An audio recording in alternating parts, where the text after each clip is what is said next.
Hey, Alina from Estimate Mastery here, and today I would like to talk to you all about the 3 reasons most adjusters reject contractors' Xactimate estimates in the process of trying to get paid. It's so frustrating when the adjuster's just like, nope, or they ghost you, or they just have a list of objections. I've got 3 reasons why that's happening, and I'm going to tell you the solutions in this video today, so let's go take a look.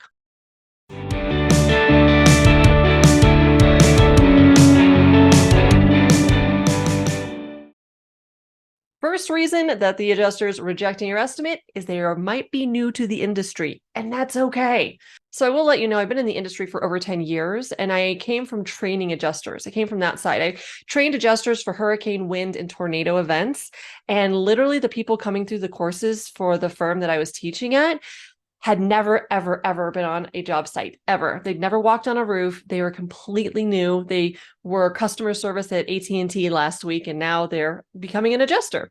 And those were the independent adjuster side of things. When you get into staff adjusters and desk adjusters and that side, it's can be they're even more green. I would say about 80% of the people coming through our classes were brand new to the industry, and I don't even know with staff and desk adjusters how that shakes out. So all of that to say, that's not a problem. Just educate the adjuster and do it in a very kind and nice way. This doesn't have to be a hostile situation. You don't know what you're doing. No, no, no, no.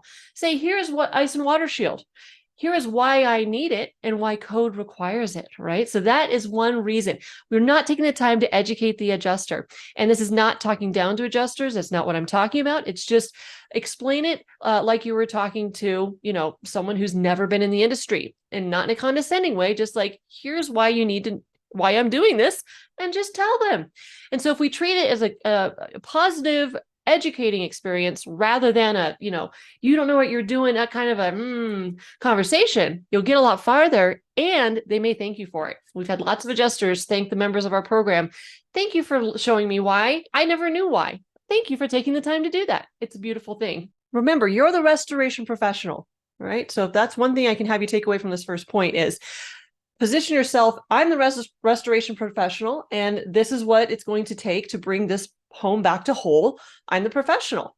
That's it. I know what to do. Here's why I'm using these items. It's an open and shut case. The last point I want to make here is state the why of why you're using that particular line item, why you're adding overhead and profit, why you're doing whatever you're doing. State the why as a fact, not an opinion. So adjusters like to live in, sometimes the world of opinion. Well, in my opinion, that's a cost of doing business. Or in my opinion, O&P is not warranted on this project. We don't work on opinions. We work on facts. Okay, so the more that you can be kind, educate, work on facts, not opinions, it's really going to go far for you with the adjuster conversation.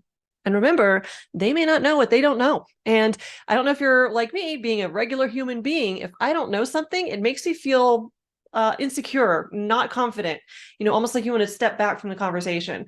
And if that's happening a lot to you, it's probably because the adjuster just doesn't know what he doesn't know, and it's the walls of defensiveness are coming up. So again, be kind, educate, and work on the facts. You'll be golden. The second reason an adjuster might reject your estimate is that they have an inside policy inside the insurance company that doesn't allow them to pay for X, Y, and Z. Okay. So we used to run up against ridge and starter all the time. Not so much now that most roofs are laminate, but it used to be a huge issue to get 3-tab ridge and starter paid. They're like, no, you can use this field waste, shingle waste, and all of that. But literally, if an adjuster would add a ridge or starter line item to their estimate and then try to send it up through what's called exact analysis to the carrier so that they could generate the check, they literally could not get through this firewall, sending their estimate out of Xactimate because it had certain line items added. And that still happens with certain, like remove a pipe jack. Right now, it's included in the replacement. I don't say that I agree with it, but asking for those kinds of line items may cause that estimate to bounce back, even though it's warranted. And that's a whole nother video. I can talk about that issue. But I'm just saying, think of what the adjuster, wear the adjuster's shoes. If they're saying it's our policy not to pay this, this, and this, then you need to get something else paid. And you got to be creative in a way that it's not in any way fluff. I do not condone fluff at any point in time. You never add a generator just because you know they won't pay the rigid starter, but you're not really going to use a generator. That is not what I'm talking about. Every single line item on your estimate needs to be legitimate and reasonable. Needs to be what it's actually going to take to get that job and the materials and equipment that you're actually going to use. That being said, if rigid starter is an issue, let's increase the waste factor on the field shingles. Can't get O&P paid? All right, that's going to, send off whatever red flag. Let's get project management. Let's get all the other OSHA requirements, everything else that we need paid in there. Am I saying, that your entire estimate shouldn't be paid? No, we're writing a legitimate estimate to begin with. But then if they need to take off some of these little nitinoid items because it's going to cause a red flag in exact analysis, just know that that's a reality. And that if you're beating your head against a wall against something that they literally cannot submit their estimate, just know that that is a real thing. And let's find something else to get paid. I don't care which bucket the money comes from, just as long as I know I get X amount at the end of the day, because I know my numbers, or I can teach you to know your numbers. That way you can make intelligent decisions. You're not going to draw out and wait for an adjuster to get back with you to pay, removal of a pipe jack when you can go ahead and close the file, get the AR moving and get the money flowing on that job. It's not worth it. So there's a balance and a give and take as well. So sometimes the adjuster literally cannot submit their estimate. We need to find something else they can pay. And then it doesn't matter where the money comes from. It just comes from the other bucket. So the third reason that the adjuster may reject your estimate and have a long list of objections that they throw at you is that you didn't provide any evidence of why you needed what you needed. Okay, sure, you've educated the adjuster. You told them this is ISO water shield, but did you tell them it's because it's required by code? Maybe it was already existing on the roof, so show them a photo.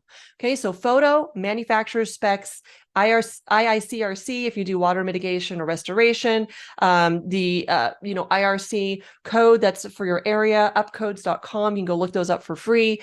Getting an authority or getting a visual showing what is actually going on in the home is priceless. It's one picture can be worth literally $1,000, backed up by the why we're using this, backed up why the code requires it. Yeah, it'll take you maybe an extra 5 or 10 minutes on the job to get the right photos. And then when you write your estimate, it may take you 5 or 10 extra minutes to write the estimate.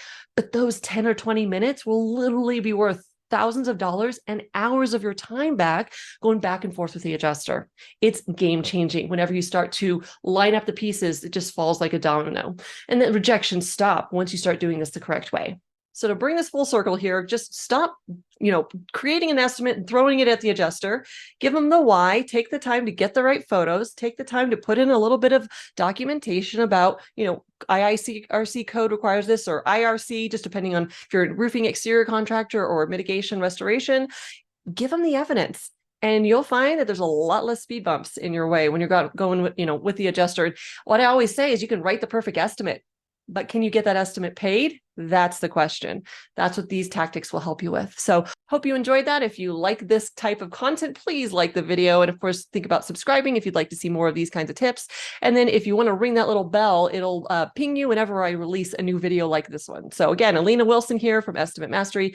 Hope you guys have a great week in your business. For more information on our training, you can go to estimatemastery.com and I'll see you next week.